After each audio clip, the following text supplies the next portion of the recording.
I had a session at the gym.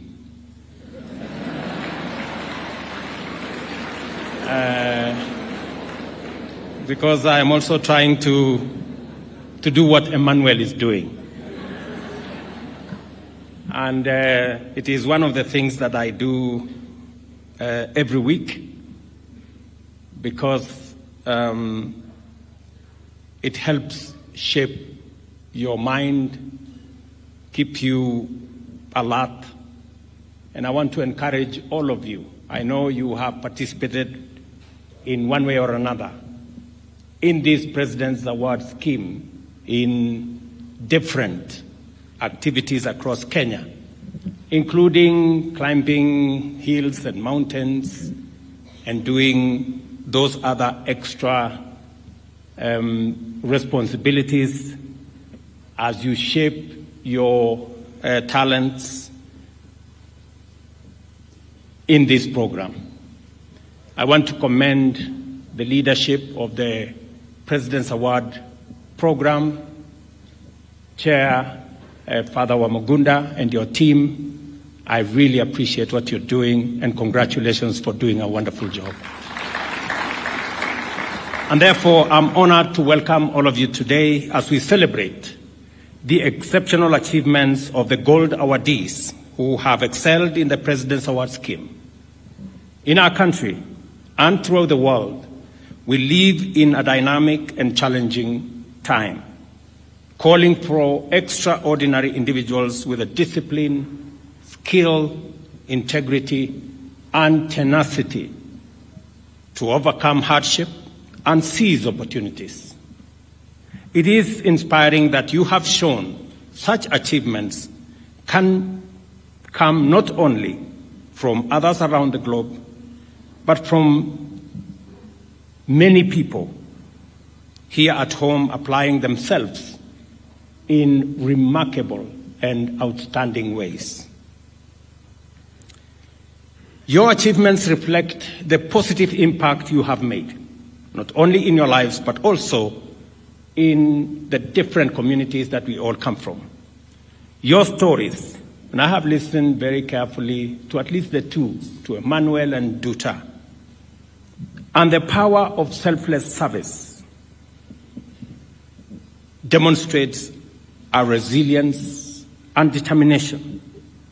You have consistently demonstrated a willingness to step out of your comfort zones and face various challenges, including outdoor expeditions, and in the process developed valuable skills that will serve you well in future leadership and in national service.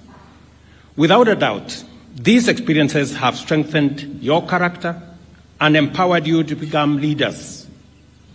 Listening to Emmanuel and the challenges he has had being a leader of his team, that sometimes you're leading people who are not willing to be led.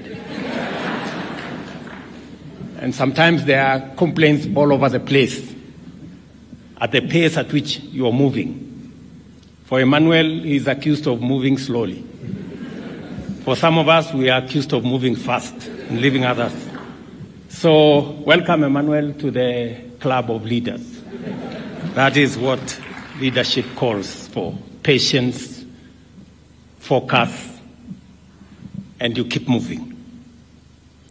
You represent the finest of our young people who are motivated and equipped to carry the hopes of communities and actualize our nation's aspirations for a brighter tomorrow at a time when we all desire positive change. I am pleased to share that the government's transformation agenda aligns with the vision of empowering the young people of our nation through education and human capital development. We aim to cultivate a nation of well-educated, highly skilled, empowered, connected, and engaged young men and women who will drive Kenya's development now and into the future. And it is the reason why my first assignment when I took over office was to appoint a presidential task force to look at our education. Because having been a minister myself of higher education before, I realized the value of education and the importance of making sure that we have deployed every resource available to make sure that we get our education right. And especially for Kenya, because the biggest asset that we have as a country is our human capital. And the way to deploy and to use this great asset of our human capital appropriately is to make sure that we sharpen it through education, training, knowledge acquisition, and skills development. And it is the reason why we are investing more resources in our education sector. In the last 2 years, we have increased the budget for education by 127 billion. And we have done so deliberately. We have hired 50,000 teachers more, because if you listen to Nduta and the challenges that people in our informal settlements go through, in our rural areas go through, there are many classrooms without a teacher. Many schools across Kenya continue to have gaps in our education. And by so doing, we deny more children the opportunity to become their best.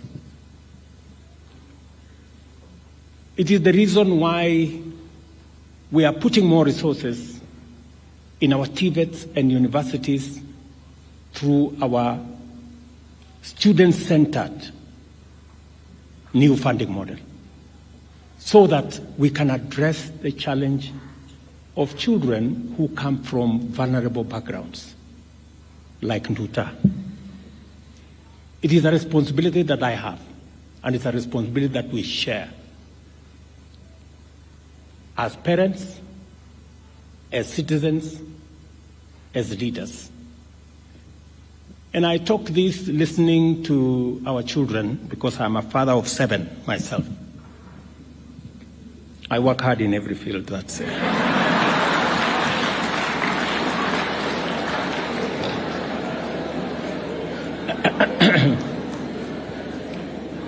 So, and it is something that we must do for our children.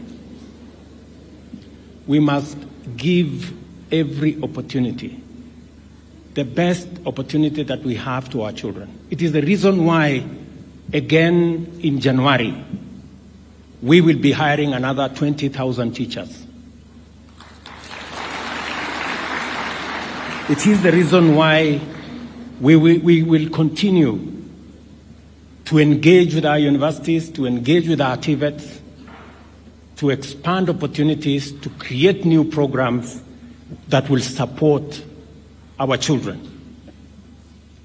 I want to encourage parents, and I speak here as a parent myself. Yeah? I want to encourage parents to take time with our children, to get concerned about their children. Let us not dump our children in school or in other places. It is our responsibility to shape the character, to shape the future of our children. And I must commend the President's Award Scheme for what they are doing to our children.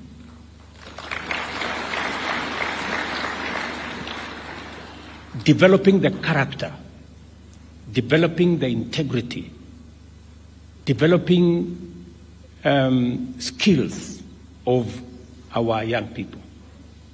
And I am persuaded that through this scheme, I'm told there are 138,000 young people in this scheme.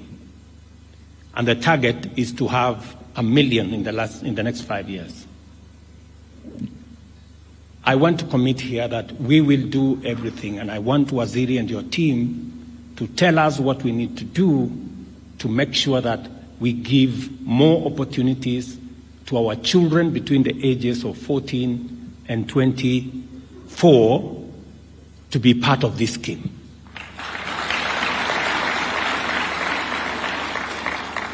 I agree with Mwalimu. He said that there are things we need to do at the grassroots. We will take your views and suggestions. I'm sure Waziri will pick them up so that we can see what we can do more to support the President's Award scheme so that we can expand these opportunities to more of our young people between the ages of 14 and 24, and so that we can use this opportunity to develop their character, to provide them with skills, and to mentor them into citizens that will not only appropriate their place in Kenya, but work diligently for our nation in every capacity that they get. Recognizing that our people are our greatest asset, we are committed to investing in both formal and non-formal education to equip every young person to thrive and contribute to shared prosperity and support our national development goals as well.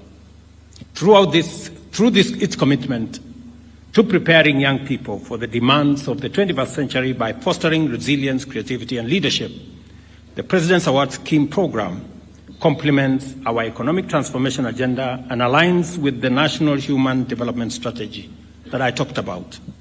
I cannot overstate the impact of your work and achievements that I have made, and I will highlight a few outstanding contributions that reinforce our confidence in a promising future for Kenya's youth and for our nation. I salute participants from M-Pesa Academy in October 2022. Are they here? Great. Thank you very much, M-Pesa Academy. In October 2022, it guided 128 gold awardees in a project to construct a borehole to provide clean water for Friends School, Shitirira, in Kakamega County, benefiting pupils and students alike. Likewise, participants from Kapkoiga Girls High School joined the community to build classrooms to enable the community